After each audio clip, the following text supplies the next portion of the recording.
So I have a question for you all. What do a spiritual wellness influencer, cults, and White Lotus have in common? It's actually a lot more than you would expect. And if you are somebody who uses social media, actively follows influencers like celebrities, this is an episode that you need to watch.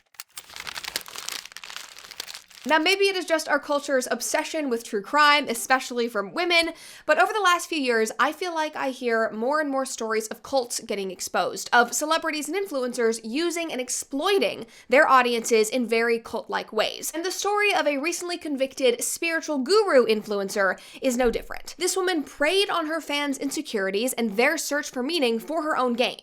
So the question that leaves us with is, how do we protect ourselves from that? What is the armor against these insane individuals? Now, before we dive into this story, make sure that you like this video and subscribe to our channel if you are not already. And of course, ring that notification bell if you want to stay up to date on every single episode of The Brett Cooper Show. And I just want to remind you, I am hitting the road for a tour this spring. All of the dates and links to buy tickets are in the description below. I hope I get to see you guys out there. I think it'll be tons of fun. And I hope to meet a lot of you at the meet and greets. So the woman in question, this spiritual guru, her name is Cat Torres. And the reason why I know her story is because there was a BBC documentary that was done on her and her life from last year that is getting a ton of publicity and press right now. It is called Like, Follow, and Trafficked. And after seeing a ton of posts about the documentary, I looked into it and I learned the insane story of this influencer turned convicted felon. Now here she is. This is Cat Torres, and basically she is a Brazilian influencer model who gained social status and prestige over the last 15 years or so. She even rubbed shoulders and kind of dated Leonardo DiCaprio and other celebrities like him. Here they are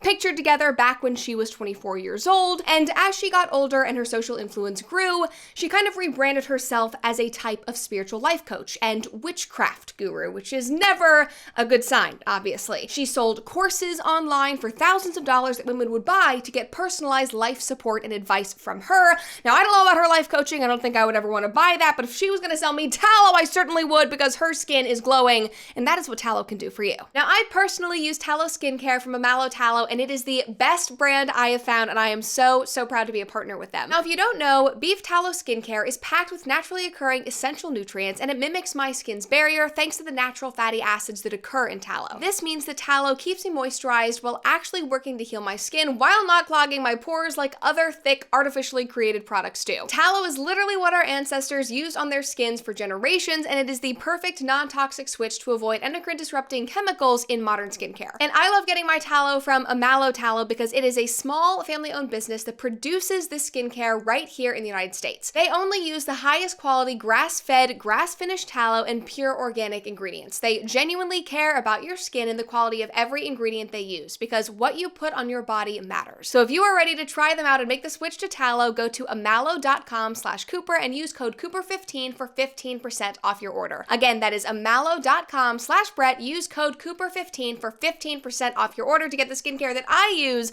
morning and night that has completely transformed my skincare. But back to the real thing that Cat Torres was selling. One article says this: Torres' wellness website and subscription service promised consumers love, money, and self-esteem that you always dreamed of. Self-help videos offered advice on relationships, wellness, and business success and spirituality, including hypnosis, meditation, and exercise programs. For an extra $150, clients could unlock exclusive one-to-one video consultations with Torres, during which she would claim to solve any of their problems. And one of the ways that she would solve their problems was through her voice. This voice in her head that she could use to solve any of your problems, this voice that would tell you everything that you need to know. She always claimed that she had some spiritual thing going on in her head, and that is why people were so interested in her and why they trusted her so much. Now, through this whole wellness website and this curricula, she created a cohort of thousands of women around her who relied on her and idolized her for this kind of support, which she then exploited for her own gain in an absolutely insane way. For example, she had one of her fans, whose name was Anna, literally fly across the world and move in with her to work as her personal assistant, which was apparently a horror story in and of itself, and the only way that Anna was able to get away was by moving in with her boyfriend. But apparently Kat was incredibly abusive. Her life was a mess. She was selling this idea that she was this rich and successful and healthy influencer, but her life was actually a mess. She literally would not shower or take care of herself if Anna did not force her to do so. Now, in another situation, she had a different woman that she also coerced to move in with her. This woman's name was Desiree, and she literally confiscated Desiree's passport and pimped her out, forcing her to go earn a certain amount of money every single night as a sex worker in order to live at the house. So she got her to come and live with her, took her passport so she could not go back to her home country, but then said, actually, you can only live here if you make this much money, and I'm going to make you sleep on the street if you do not do so. And when Desiree pushed back and said that she didn't want to be a sex worker, Cat threatened her with a certain witchcraft curse. Now, on top of that, she also convinced 2 other women to move into this house. This was a house in Austin, Texas, where she was apparently living with her husband, who she was with for a while. So it was like all of these women, plus her husband and her cat and her dog.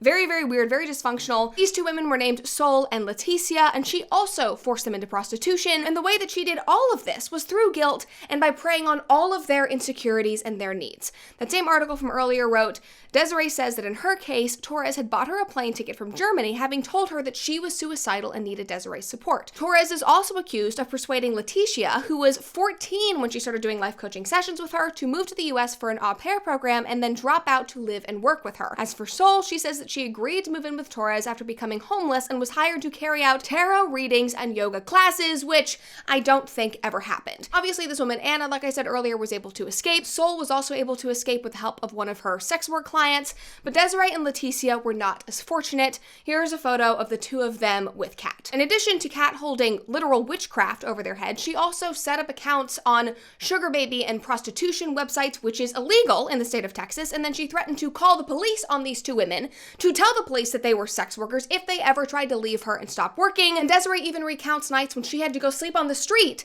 because she did not earn enough to take home to Cat. Now, over time, these 2 women became increasingly cut off from the outside world. They were not communicating with their family or friends. Their families got very, very concerned and reported them missing, and very soon the FBI got involved. Soon after, Cat got arrested, and she is now serving 8 years in prison in Brazil. Here is one of her mugshots, which I'm sure she treated like one of her Instagram photo shoots. Now, that new BBC documentary that I mentioned at the top of this episode, it covers all of that, but goes into obviously far more insane detail. I highly recommend watching it if you need something crazy for your next movie night, maybe while you're snuggled into your amazing Helix mattress, because that is my favorite way to watch a movie. Now, you guys know that I take relaxing seriously. I take my sleep seriously. Like, there is very little that I love more than being horizontal in bed, watching a movie or napping, and the key to that is my Helix Dusk Luxe mattress. And guys, this mattress is so good that we actually got additional ones for our guest rooms because everyone who comes to our house deserves to have the perfect night's sleep. And what I love about Helix and their company is that they make it super easy to find the right mattress for you, because I love the Dusk Luxe, but you might need something else. Their innovative sleep quiz matches you to the best fit based on your preference, whether you are a side sleeper, a back sleeper, whether you want a firm mattress or a soft one.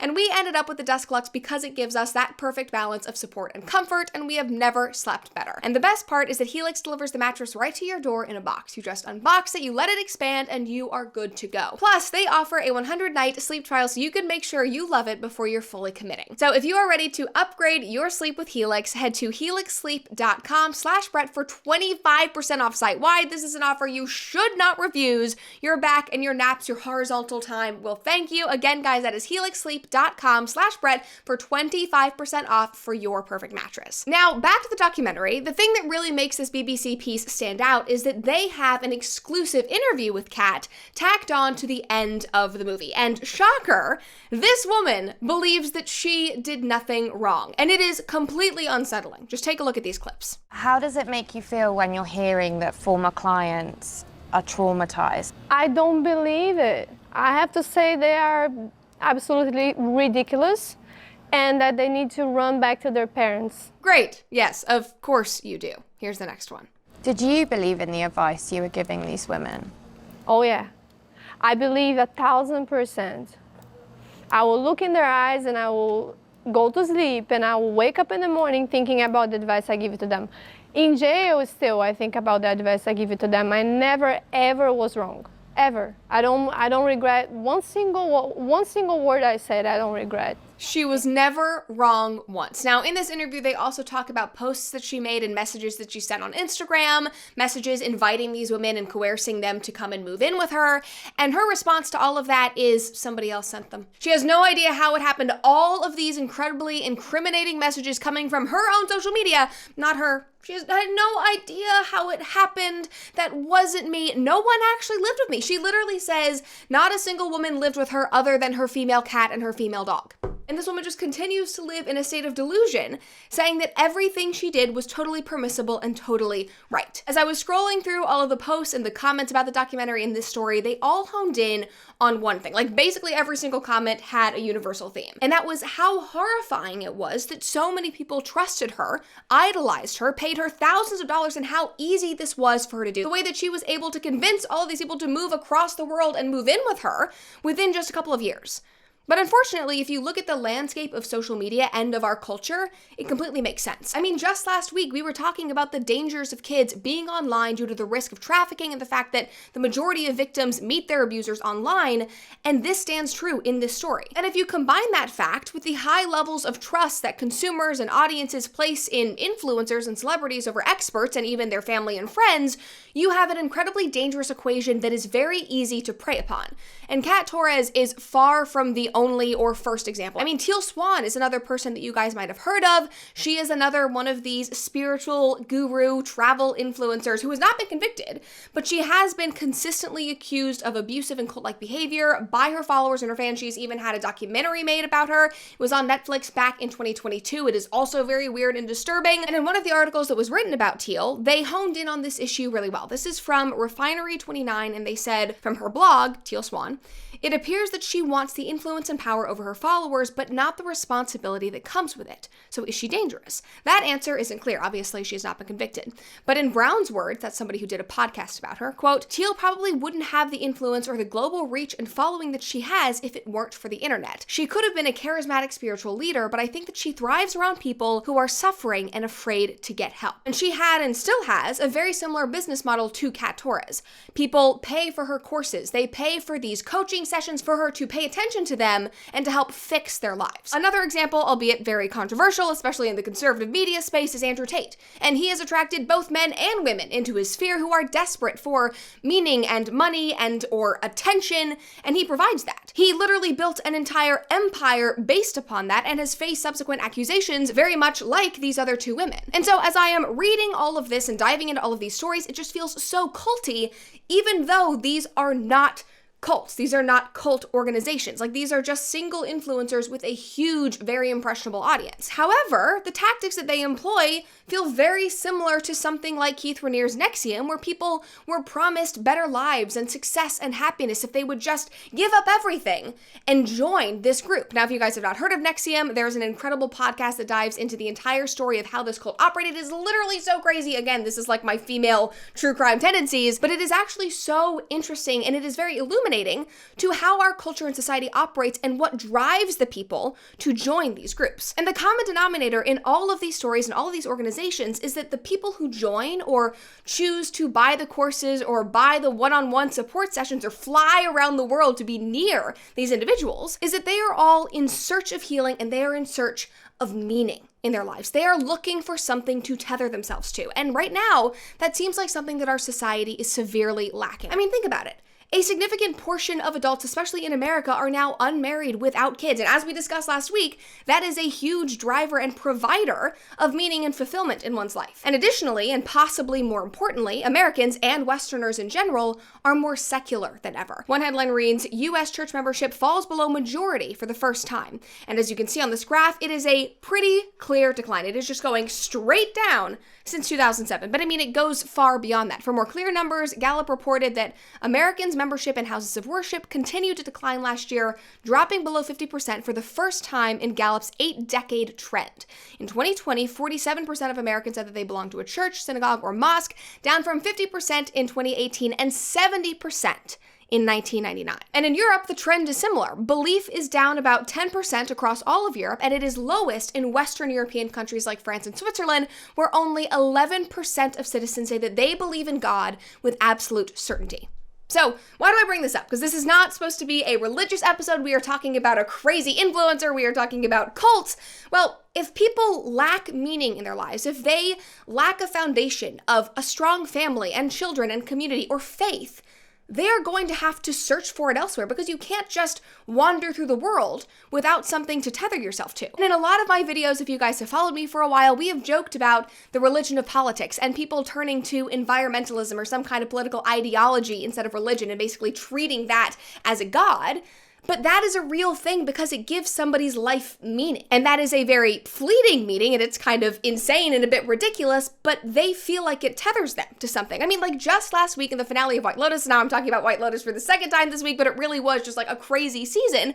But in the finale, one of the lead characters had an entire monologue about this search for meaning and about the fact that this is why her life felt so dysfunctional. Just take a listen. I have no belief system, and I've had a lot of them, but work was my religion for forever, but I definitely lost my belief there. And then I tried love, and that was just a painful religion, just made everything worse. And then, even for me, just like being a mother, that didn't save me either. But I had this epiphany today. I don't need religion or God to give my life meaning, because time gives it meaning. So she is basically saying that she has never found true lasting meaning in her life.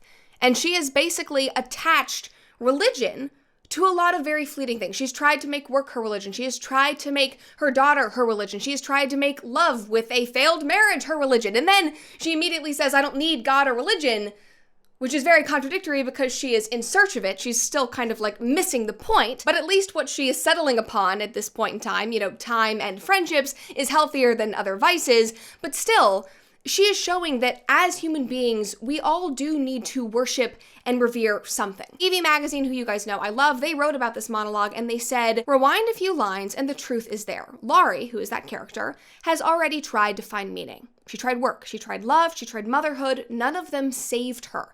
None of them gave her lasting peace. That's the real revelation of the scene, not her epiphany about time, whatever that means, but the quiet confession of disappointment that came before it. She has been burned by her idols and now stands in the ashes, insisting that the smoke smells like salvation, which is just such a great line. This article is written so well. What Laurie's monologue and the White Lotus itself accidentally reveals is that people are hungry for transcendence. We know that our lives have weight, that our love matters, that our pain must mean something, but we are told to reject the one thing that makes those beliefs coherent, God. And here's the uncomfortable truth. People who give their lives to aesthetics, ambition, and romance are often left empty, kind of like the people we're talking about today. But people who earnestly worship God, study after study shows that they are happier, healthier, and more grounded. They're not perfect, but they are anchored. Their meaning isn't just made up, it is received. So how does all of this tie back to Cat Torres? Well, it goes back to the idea that in a secular, materialist society, which is certainly what we are living in today, we are constantly in search of meaning because that is just part of human nature, and we misplace our idolatry. And often in 2025, like we just talked about, people will put this in politics or social issues, but even more frequently in our modern world is that they place it in celebrities and influencers in pop culture, which they feel like fills that void and gives them belonging and purpose because they are feeling a connection with somebody. Somebody is giving them attention, they're part of a fandom, it gives them a sense of community. But study after study after study shows us that those who worship celebrity, worship pop culture, end up having higher levels of depression and anxiety and lower self-esteem because it really doesn't tether you to anything. It is an incredibly fleeting and superficial feeling. For example, one of these studies basically just sums up everything they found and said that the results suggest that the adolescents perceive celebrities as role models and have strong emotional attachments and identification with them. Also, it was evident that social media plays a significant role in increasing the prevalence of celebrity worship, with users having access to constant updates about their favorite celebrities' lives. However, excessive celebrity worship was found to be strongly linked to various mental health concerns, including depression, anxiety, and low self-esteem. I obviously want to address the elephant in the room here because I don't think I could talk about the subject without acknowledging the fact that I am a person on the internet with a show with a very, very large audience and people with eyes on me 24/7. And I want you to know that I think about this on a daily basis. I think about my impacts on all of you. And I also think about this as a consumer of content as I am watching and following other people. But I do hope you know that I never want to come on this show and try to convince you of something and change your mind or control you, but that I genuinely just want to provide you a new way to think about things, like alternate perspectives and challenge the status quo. And that is really what I think about when I sit down to record the show because of studies like this, because I know how important this is in our modern society. And that is also why I encourage you all to get offline and go touch grass and go listen to a ton of other people and expand your viewpoints. It shouldn't just be me, because like that White Lotus character said, nothing actually fills that void. No creator or celebrity or me is going to give you a sense of purpose and belonging. That is something that you have to create on your own. And this depression and this anxiety and this low self-esteem, that creates a weakness then that people like Cat Torres or Keith Raniere can exploit in their own search for meaning and power. It is a vicious cycle because those are broken people that are trying to find meaning, but they do that at the expense of audience members. Take Japan, for example, which we also just talked about last week. I feel like Japan is kind of becoming this shining example of a great society in my mind, but their levels of celebrity worship and social media idolization are incredibly low because it is a very interconnected and collective society. And it's not because religion is so paramount in Japanese culture, it's actually a more secular culture, but the foundation and the backbone of their society is built on trust. It is built on collective interests and community and family. And while yes, they might also love pop stars and engage on social media, the obsession, when you actually look at the numbers of how young people are following people on social media and the obsession, it is nowhere near the levels of the UK and the United States. Now, similarly, research shows that in Scandinavia, because again of their highly connected, cohesive society, there is less of a need to turn to these external obsessions or cult-like groups. And so both of these cultures are deeply rooted in their communities and their shared identities that provides people a foundation, even if they are not the most secular countries. So obviously, I do believe that a lack of religion plays a role in figures like Cat Torres gaining power and influence, but she is also just an extreme example, and I think that this conversation is more widespread than just her or just being about religion. Because right now in America and in the West in general, we live in a time where trust in our institutions is low, where trust in each other, our neighbors, are low, where we lack a unified shared identity, where belief in God is rapidly declining, and where more and more people are choosing childlessness and singleness because it's fun and makes them more money. So in a world like that, where do people turn? When we go online, we chase meaning in political movements and influencers. We chase money and material goods that are fleeting. None of that is healthy. None of that is stable. Our mental well-being and the fulfillment that we feel in our lives should not be based on an influencer noticing you or a celebrity doing something. It should not be dependent on who won the last election. I'm sorry, man, it also should not be dependent on a sports team winning a championship. It is about your community and the people that you love and your values that go deeper than just the news cycle, whether that includes faith or not. And guys, this is something that I have to remind myself of and I think about all the time because I did do a twice daily news show for 3 years. I talk about the news online. I am obviously somebody that is engaged in politics, that was super engaged leading up to the last election. And even during that entire campaign, I had to remind myself that this is not the end. Like, it's not the end of the world if Trump didn't win. I'm married to a great guy. I have a great life. We have an amazing community. That is what brings me joy.